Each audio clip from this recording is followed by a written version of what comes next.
how to become a good storyteller? Very good question. Believe me, it takes effort. Okay, it is not easy because storytelling is not natural. It's an art, and you need to be an artist to be able to perform that art. It's a science. You need to be a scientist to be able to understand that science, right? It takes effort, practice. Practice storytelling for small things. Let me tell you a secret. I am an introvert. I'm a introvert of an highest order. Anyone who has heard me in the last year and a half will not believe it. And people have come and told me that please go and do your MBTI again. You cannot be an INTJ. I am an introvert in the sense I process all information in an introverted manner. I am not very vocal in telling people everything at all times, unless I feel a strong connect with people. Now, while I started practicing storytelling, what I realized is that when I am able to talk to people in a language that they understand, that is, when I tell them a story in a way that they understand, that they can relate to, I have a winning conversation with that individual. So when I have to make a difference to a particular transaction or a relationship, I want to make a difference to Nihali today.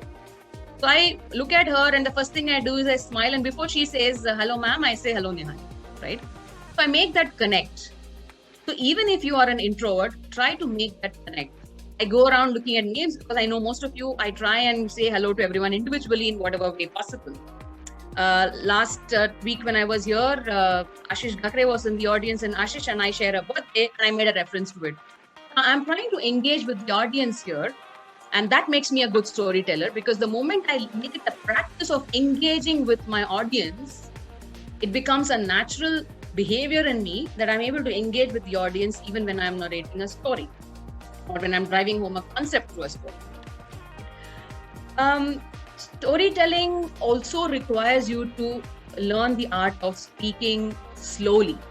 If you hurry your story, everybody may not be able to think on the same speed as you are thinking. Moreover, you are thinking and you are speaking, so you will obviously be a little faster than the others.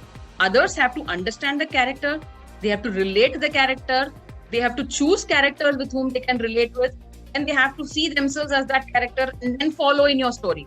You know, these things, of course, each of them takes a fraction of a second, but it takes time. So there is always a lag between the storyteller and the listener. So it's important that you learn to speak slowly. When I say speak slowly, it also means unravel your characters slowly. Do that as a practice. Do not rush or do not hurry.